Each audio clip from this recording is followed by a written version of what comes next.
America. This was the scene in Manchester, Connecticut yesterday. Several people arrested there, and police had to break up a brawl at a mall in Ohio. Witnesses described the chaos there.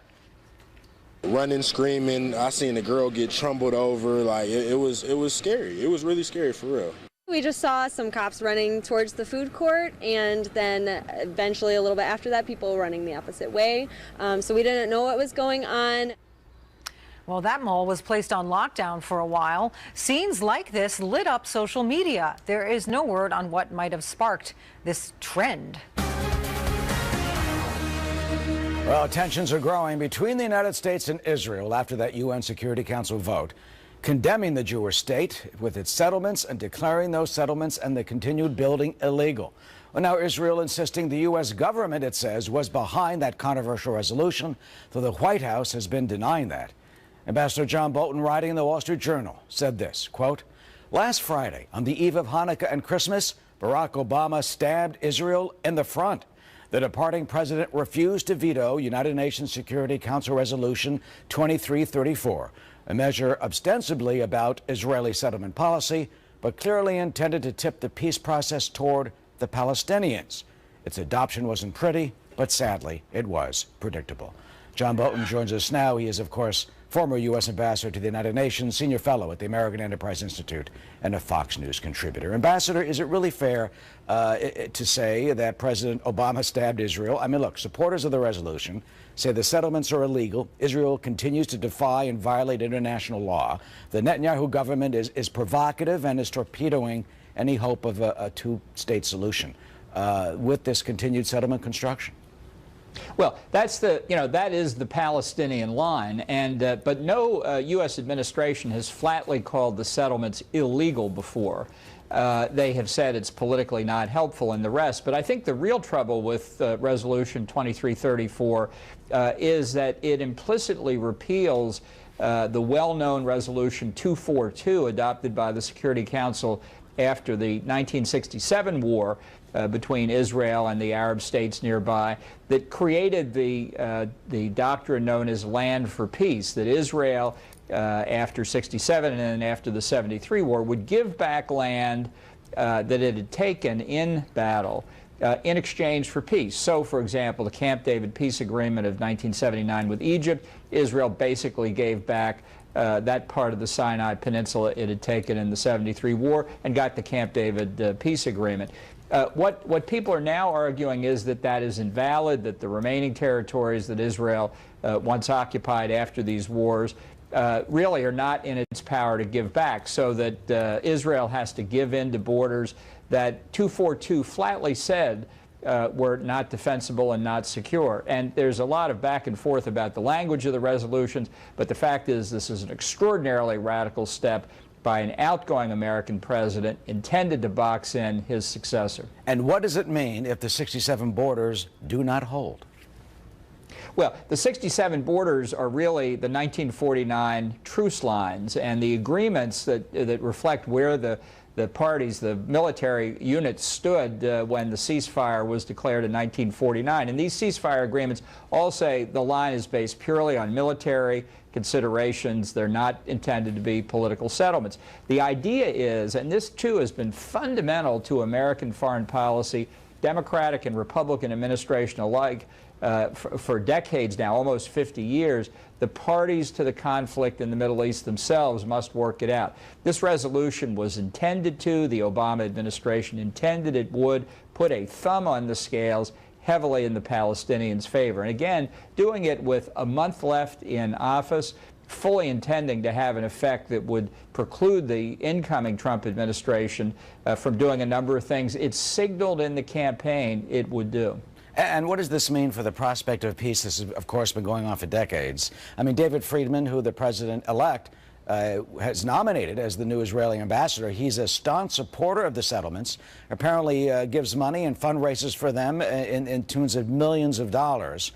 Is the two-state solution dead? You have written about what you call the three-state solution. Can you explain that? And do you think the status quo with this resolution, with the Trump administration, is going to be thrown out the window and pursue, as you call it, the three-state solution? Well, I think the two-state solution died a long time ago. It was never workable, and it's certainly not going to work in present circumstances where you have the terrorist group Hamas in control of the Gaza Strip and elements of the Palestinian Authority still engaged in terrorism themselves.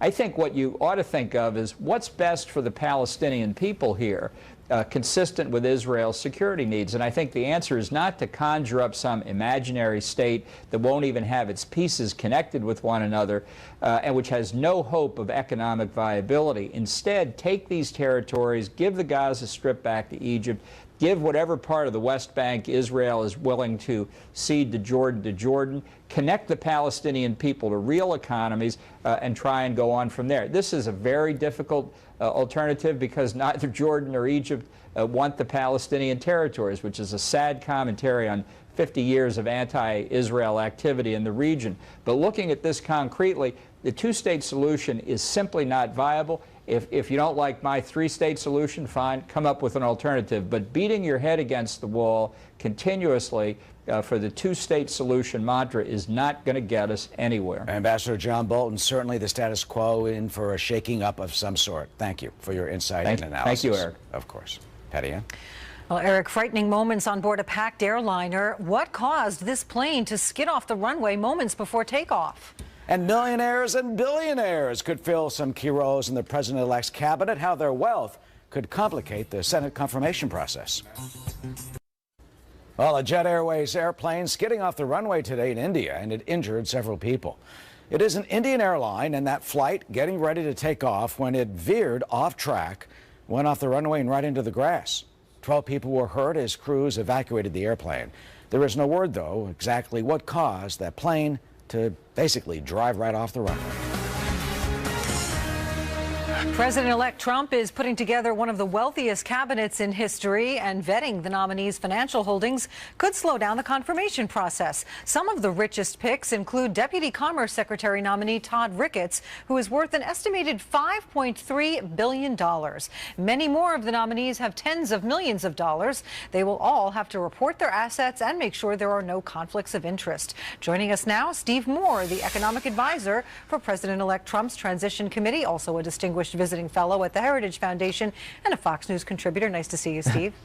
Hi, Patty Ann. Unfortunately, I'm not one of those millionaires and billionaires. I'm trying, but I'm not there yet. But look, I don't actually get what this whole dispute or controversy is about. I mean, Donald Trump made it very clear during the campaign he was going to bring in very talented people, people who were men and women of accomplishment, people who were financially successful to sort of drain the swamp and run a government on a pay-as-you-go basis. We're running trillion-dollar deficits, and I think that's actually one of the reasons that the American people voted for Trump, is they wanted, look, the federal government, Patty Ann, is a $4 trillion enterprise. It's the largest entity in terms of spending of any institution in the entire world. Why not have people who know what they're doing running these agencies? Yeah, Mr. Trump has so far appointed 5 billionaires and 6 multimillionaires. And as you're pointing out, critics are unhappy about that, especially possible ties to Wall Street, et cetera. Well, but as an economic advisor to Trump, as you say, this is a part of the strategy, get people who know how to manage large amounts of money. But it does complicate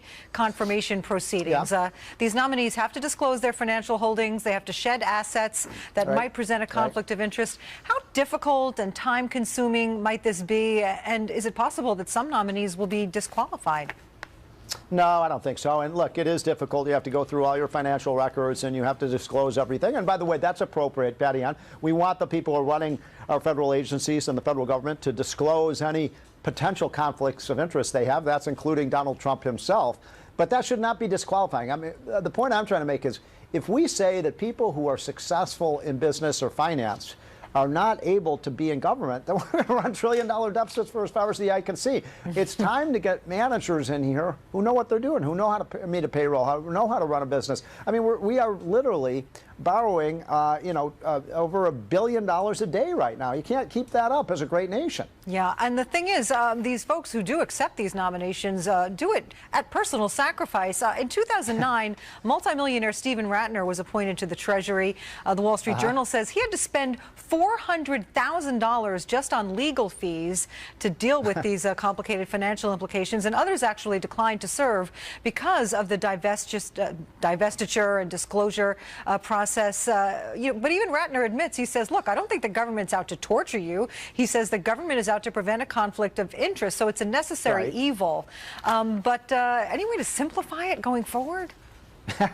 Well, I'd love to see that happen. But look, the other point that I think is important is who has been running these agencies for the last 10, 12, 15, 20 years. They've traditionally been lawyers and lobbyists and special interest groups and so on who don't always have the American taxpayers' interest at stake. And I love the idea. I mean, look, my idea is, how about this, Patty? And let's get Fred Smith, who runs FedEx, one of our great companies. Let's get him to do a full audit of everything the government does and find out where there's waste in the budget and root that stuff out. I mean, there's $160 billion a year, according to the federal government's own auditors, of false payments that go to people who are not eligible for food stamps, Medicaid, Medicare, Social Security. I mean, my goodness, why, when we're running these large deficits, why can't we get rid of that waste? I mean, it's incredible. It's a good question. But also, as I mentioned, and you were nodding your head, it's a money-losing proposition for a lot of these people. You can almost argue that that makes them less likely to be corrupt. They have millions and billions of dollars, and the only reason they would choose to serve and lose a lot of money in the process is because they genuinely want to help, because at some point you don't even need any more money, right?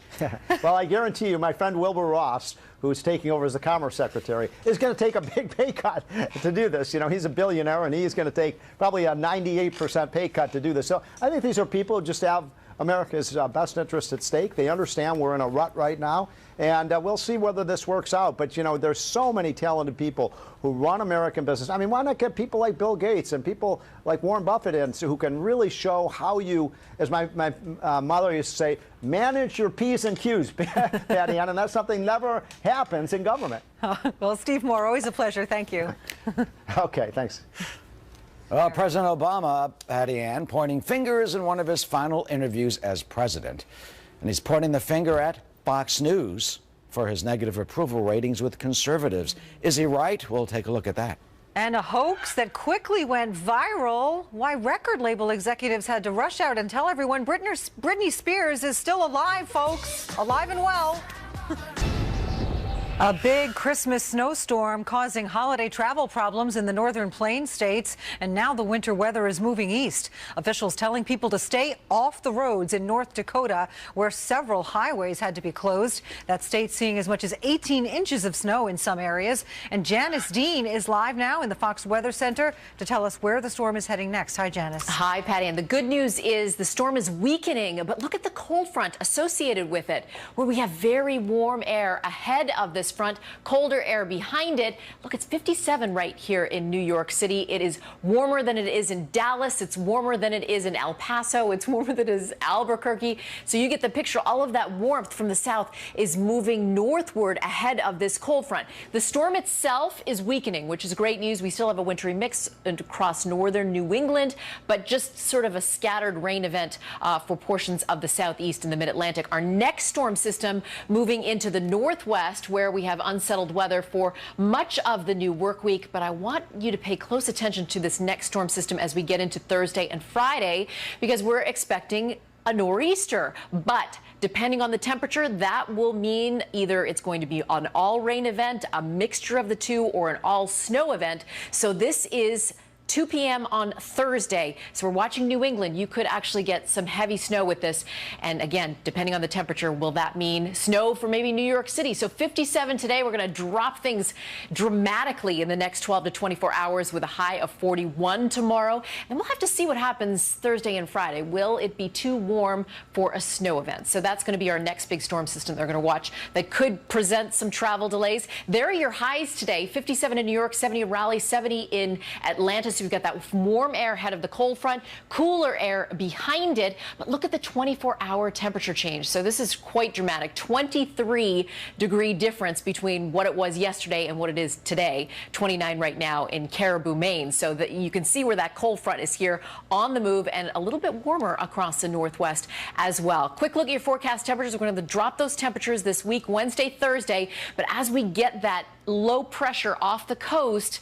Depending on what the temperature is going to be, it's going to be a difference between either rain, snow, or a mixture of the two. So, Patty Ann, that's going to be the big deal as we head into Thursday. And then maybe another storm for New Year's Eve. Oh, boy. We'll be busy in the Fox News Extreme Weather Center. Back to you. That's for sure. Janice Dean, thanks as always. Of course.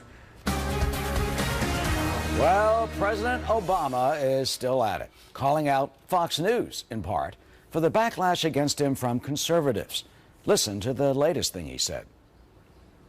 There's this thing in us, there's this thing in this country that is good and unifies us and ultimately will win out. I would argue that, in part, very cynically, somebody like a Mitch McConnell or Roger Ailes at Fox News, I think, specifically mobilized a backlash to this vision.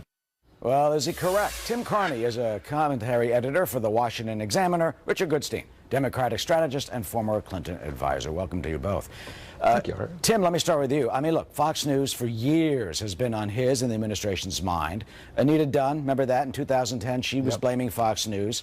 The president recently also said part of the problem, in his view, is that Fox News is on in every bar and restaurant in parts of the country, and he is still on this theme. Why do you think he is so bugged?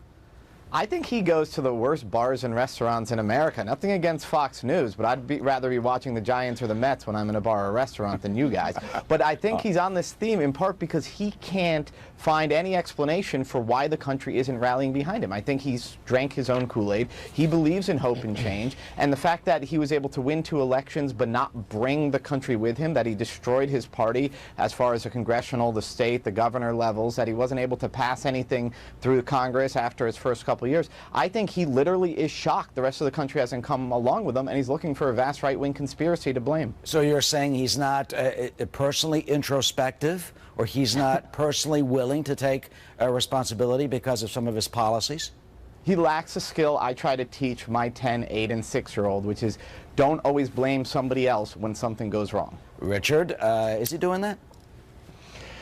So it's kind of a mixed bag.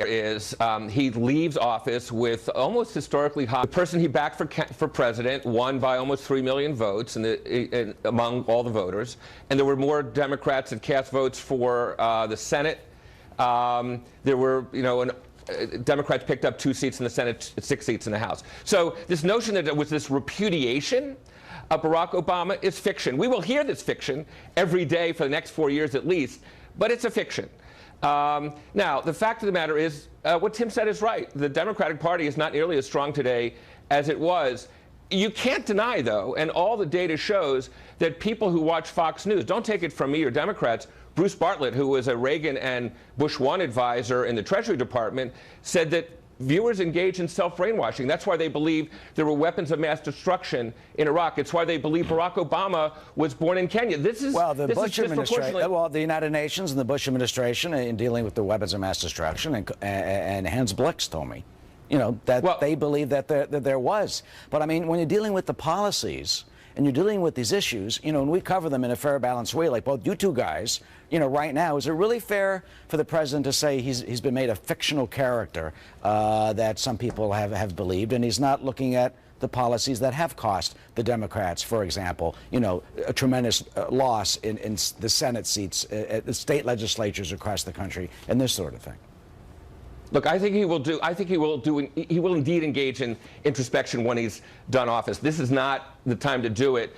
But let me use one illustration. The Trump tweet about his foundation is a fiction about him giving money to charities when he's paying for portraits of himself, and his own Trump Foundation, it says they engage in illegal self-dealing. That's not something, frankly, Eric, I've heard reported on this network. Oh, we certainly have many times. I've reported that many times, Richard. That's not true at all. About the self-dealing? About the self-dealing? Yes, about using other people's money, allegedly. I'll tell you who it was. It was a police foundation in New Jersey giving some money. We've reported that many times, and there's a lot about that, on this channel. So, I mean, you can pick and choose. I mean, I think that Fox has provided a good level of skepticism towards Barack Obama. I hope that Fox, and I expect that Fox will provide that same skepticism towards Donald Trump. But what we're seeing now is the rest of the media suddenly saying, well, nowadays we need to go and we need to challenge and we need to hold the government accountable. We just had an editorial at the Examiner where we said, yes, welcome, please hold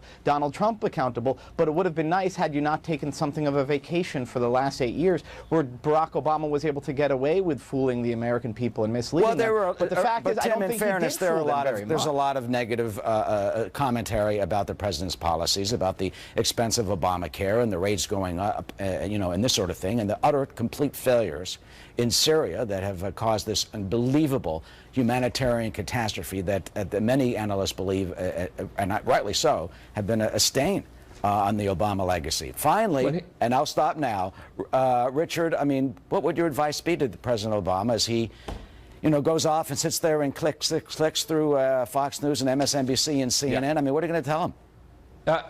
His point would be, yes, there's the focus on the rates going up in some states for Obamacare, not on the 20 million people who've gotten health care that didn't have it before. Look, the fact of the matter is, what happened in 2000 is the Democrats started think tanks and so forth to counter Heritage and other conservative think tanks. I wonder whether Barack Obama will be behind some effort to kind of promote media efforts that he thinks the Democrats are lacking in. Look, he tips his hat to Fox News. Believe me, this is something that any network would like to have, having a president kind of attribute his weakness to the network. And I think he will give a lot of thought to doing something that Democrats can stand up to counter that. Tim, quickly, your advice. I think that Barack Obama has not done a good job rallying the public. I don't think he will. What I always thought he would be great at would be being a liberal columnist. I think he should go to work for the New Republic, or frankly, submit some op-eds to the Washington Examiner. I think he's a really smart guy. Just you can call in at the editorial part of FoxNews.com, and I'm sure that we will accept one of his editorials wholeheartedly. Tim and Richard, good to see you. Thanks so much. Thank you for appearing on Fox News. Sure. Patty Ann. And by the way, we did cover that self-dealing accusation yesterday on this very show, and we're covering it again in the very next block. So stay tuned. President Obama and Japanese Prime Minister Shinzo Abe are touring the Pearl Harbor Memorial together today. We'll have a live report on that historic visit. And President-elect Donald Trump, well, he is lashing out at the media. Man, you just can't get a break from both sides, can you? Well, he's announced that he will close his foundation. And yes, Fox News is reporting, examining, investigating, looking at what he did and did not do that was correct or incorrect in dealing with that alleged self-dealing and the portrait and all that other stuff at the Trump Foundation that he says he will now close, but is still under investigation by the Attorney General of New York State.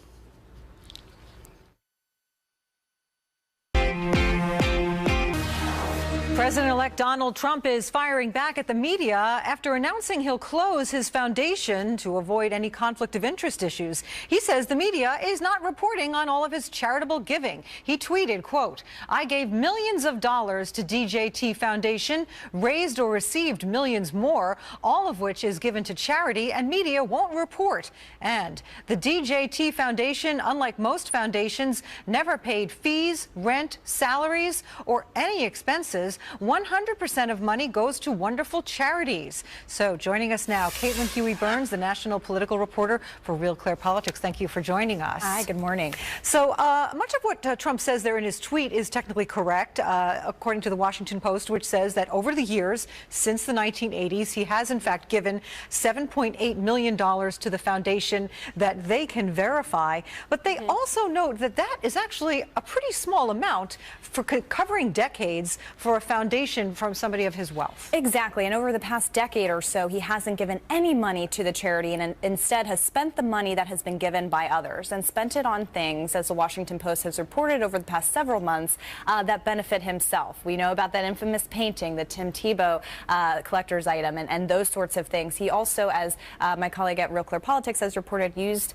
that donations to further his own political ambitions, donating to various political groups and such that would would then benefit him later on. Well, yeah, that's the what you mentioned. Yeah, he didn't donate anything at all, apparently, from 2008 to 2015. And as you mentioned, there are these self-dealing accusations which are being investigated right now by the New York State Attorney General, Eric Schneiderman. Exactly. You know, critics say it's politically motivated.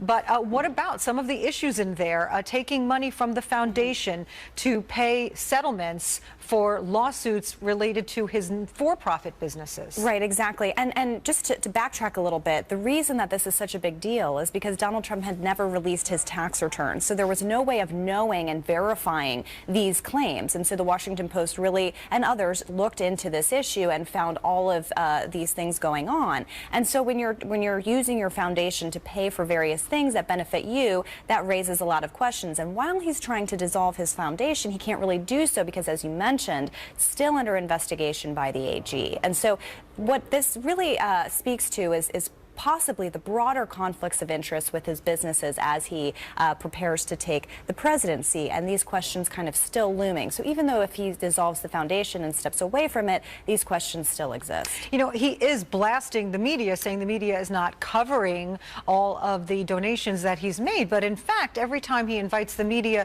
to look into his donations, you know, the Washington Post and Real Clear Politics have done several examinations where they've actually gone out and tried to verify the specific claims that he has made publicly about giving this amount to that and that amount to the other. And they have found that they are not able to substantiate most of those claims. You mentioned he hasn't released his tax returns. If he wants us to report on it, wouldn't it be helpful for him to do this? Oh, it would be very easy to do so as well, and to verify those claims and also to release his tax returns. I don't expect that he will. What's really interesting about the reporting around the foundation that the Washington Post has done, the reporter David Fahrenhold has been very public about his reporting procedure, publishing on Twitter and other avenues saying, look, these are the exact people I've talked to, these are the foundations I've talked to that they haven't received the money that was pledged to them, and so forth. So he's been very public about the reporting and has then provided lots of opportunities for Trump and the campaign and now the transition team to answer those questions at hand. Now you say, you can ask the question, you know, how does this matter? He was already elected when people knew about this. And in fact, a lot of his supporters would say, look, he has been generous and so forth. But again, this raises questions about how he would operate as president when he has all of his business dealings still going on, and whether the conflicts of interest surrounding the self-dealing procedures apply to those businesses. All right, Caitlin Huey-Burns, thank you so much. Thank you. Eric? Well, Patty Ann, you hear about this? A Twitter hoax that targeted a major pop star with some false tweets spread around the internet that claimed about Britney Spears. Also, a holiday surprise for a World War II veteran from Missouri, how Taylor Swift made Christmas a little more special for one of her oldest fans. Star Taylor Swift making the holidays special for one of her biggest fans.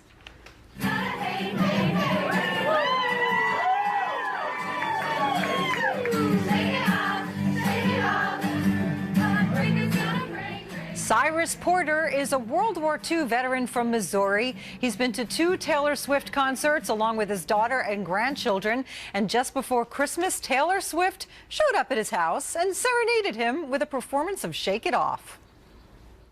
He was like dancing and just moving to the beat of what he thought was the beat of the music and having a great time with it. I just enjoyed it. I'm getting old. I'm just going to enjoy it and everything. I'm as soon to go see her right now as anybody. Well, Porter was diagnosed with cancer this year, but he says his goal is to see another Taylor Swift concert during her next tour.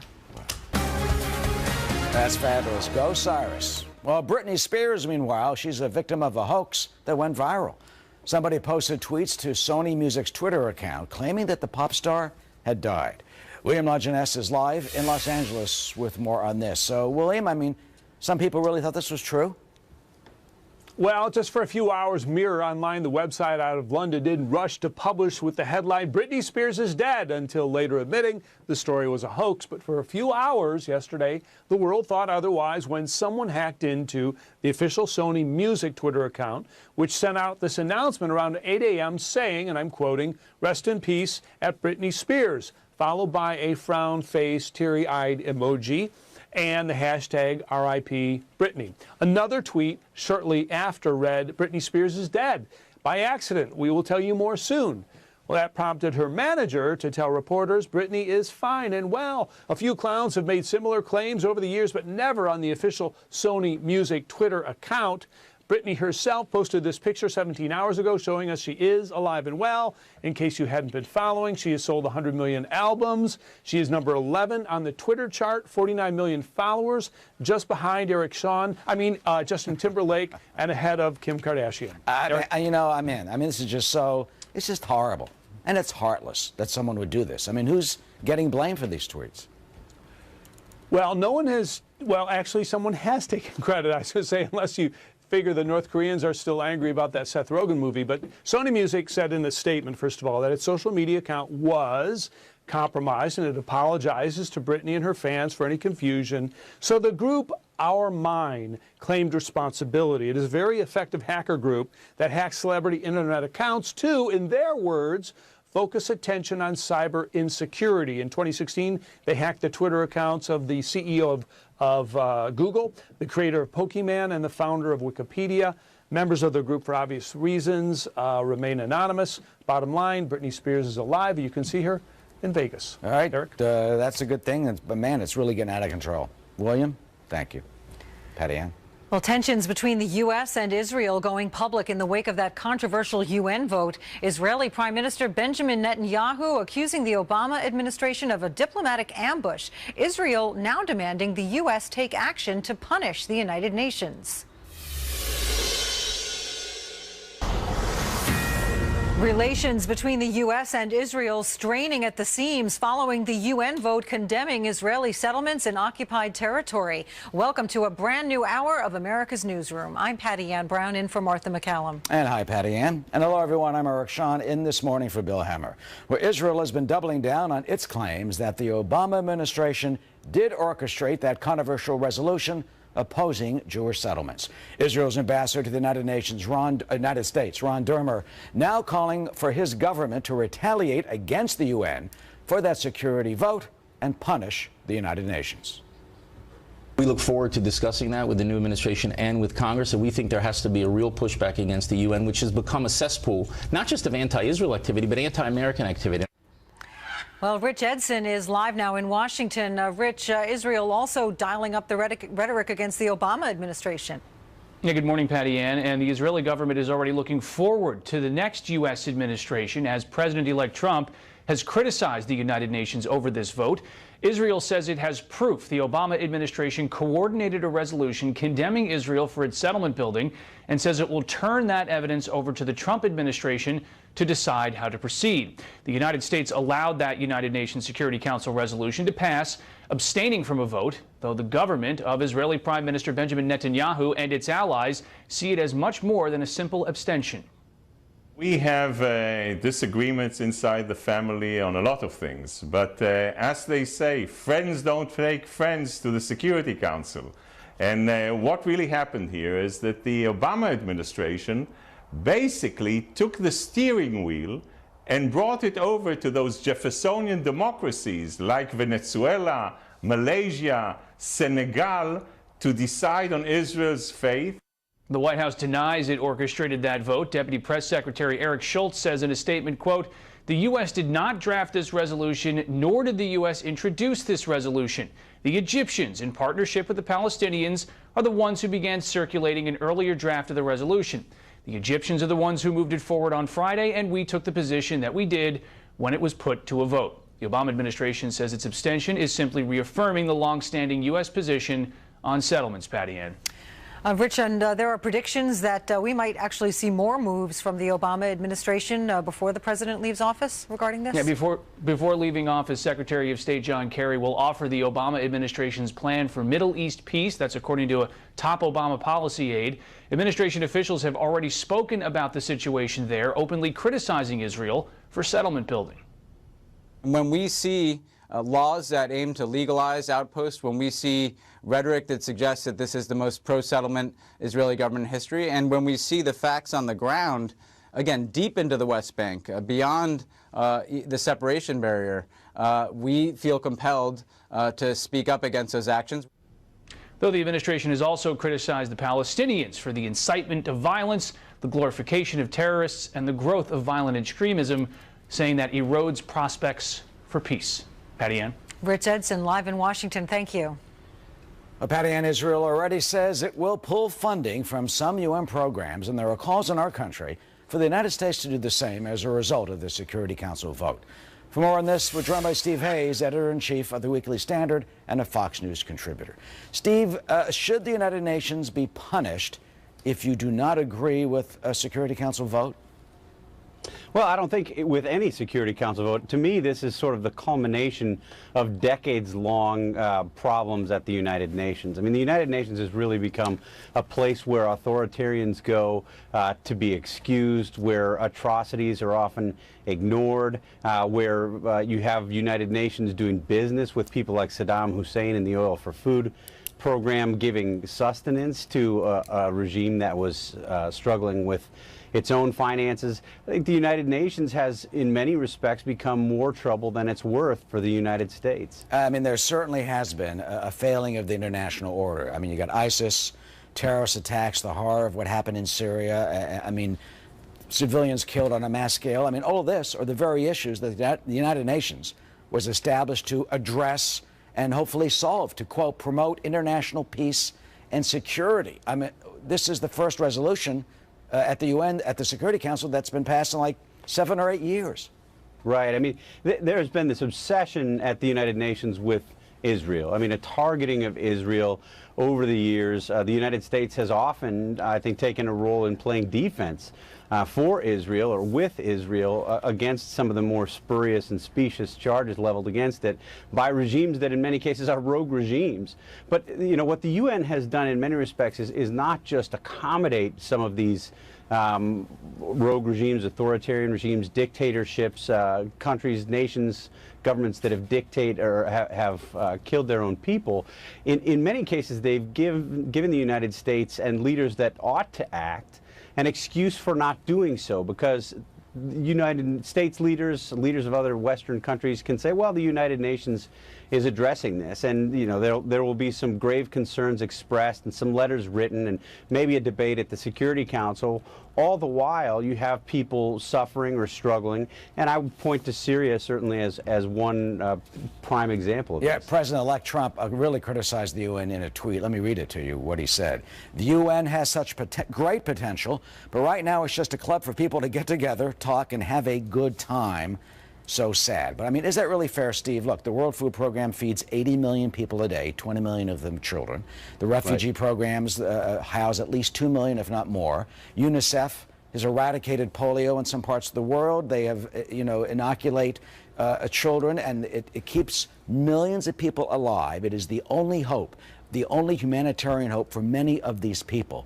So is it really, fair to trash, the national security part of it in the Security Council when, on a humanitarian basis, they are, many supporters say, doing good work?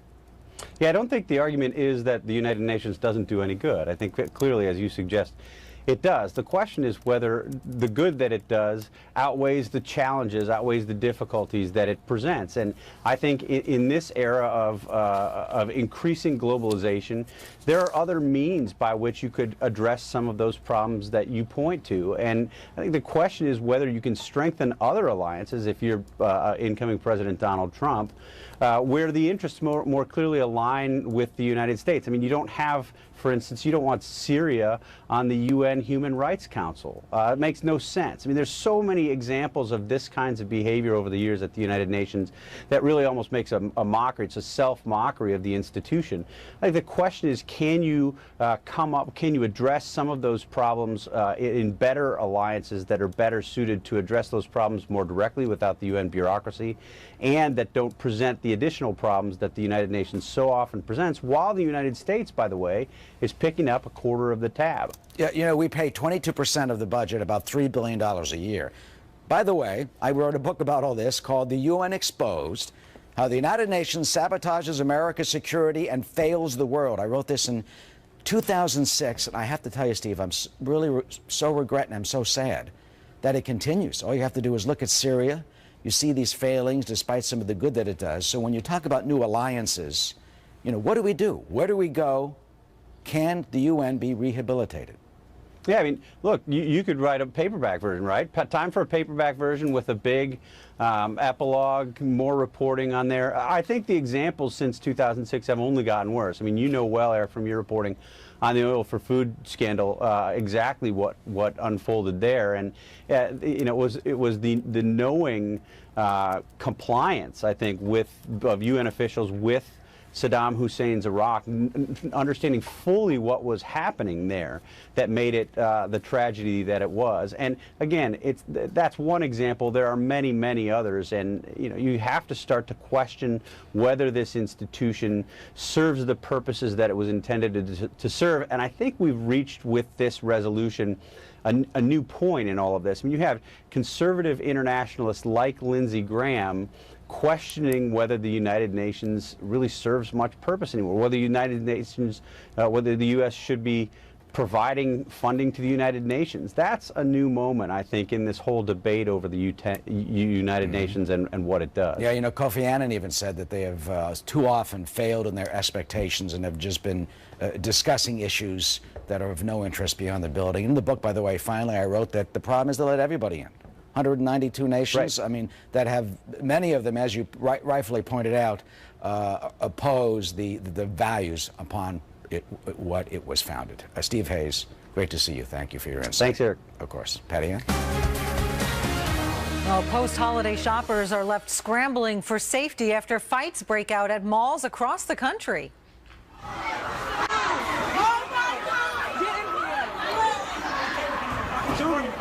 This was the scene in Manchester, Connecticut, where several people were arrested. In Cleveland, Ohio, police used pepper spray to disperse large crowds after a fight there.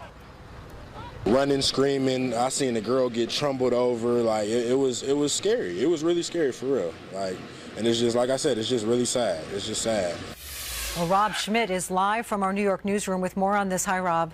Hi, Patty Ann. Yeah, there were huge crowds and brawls all over the country. Texas, Tennessee, New York, New Jersey, many other locations as malls were packed with people looking to venture out of the house on the day after Christmas. At a mall in Elizabeth, New Jersey, the sound of a chair being slammed into the floor sent shoppers into a panic. A small fight erupted, at which time someone slammed a chair down, causing a loud noise. Another patron yelled, "Shots fired," or "gun." At that time, pandemonium happened. And people go running. Around 8 people were hurt there in New Jersey. People screaming "shots fired" added to the chaos during a fight at a mall on Long Island as well, sending customers running for the exits. Many malls were packed yesterday, and crowd size may have led to some of the problems. The Fox Valley Mall in Aurora, Illinois, was evacuated after a huge crowd of teens, about 1,000 people strong, all met up, and fights began to break out amongst them. The situation escalated when some teens began throwing bottles of water and Gatorade from upper levels of the mall down onto the levels below. A police sergeant was punched in the face. 4 juveniles were arrested. Patty Ann. Well, Rob, it seems quite coincidental that so many fights happened across the country on the same day. There are some rumors that this was all orchestrated for social media. Yeah, that was the first thing we thought, too. When we saw all of these fights start popping up, we heard about the first one last night on Long Island at about 6 o'clock. And at this time, these don't appear to be collectively coordinated. Possibly just a bizarre coincidence they all happened at the same time. At least 2 individual fights, though, may have been coordinated online individually. That fight outside Cleveland, Ohio that you showed in the toss, and this one in Aurora, Colorado, which happened at the Town Center Mall. About 500 teens swarmed the food court, and fighting began when officers came in to take control of the situation. One officer said he was surrounded by an unruly crowd, and that's when the decision was made to shut down that mall and evacuate. There were 5 arrests there. No mall customers or police officers were hurt. Many places were closed for the official observance on a weekday of Christmas, so the mall was one of the few places people could go, and a lot of people wanted to get out of the house, so most malls were very busy, people looking to return those gifts they don't want, looking for those after Christmas sales. We'll send it back to you. 2 words: internet shopping. That's right. Rob Schmidt, thank you very much. Well, he wasn't on the ballot, but President Obama says he could have won a 3rd term if he ran again. And as you might guess, President-elect Donald Trump, well, he's got something to say about that. Coming up, we'll talk to Karl Rove about all this.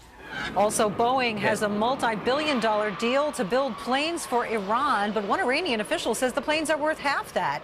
Are they about to try to take advantage? And Democrats gearing up for a big fight on Capitol Hill. Will they be the party of no, or can the Trump administration push past that? I wear their opposition as a badge of honor because it means I'm fighting for real change, not just partisan change where everybody else gets rich.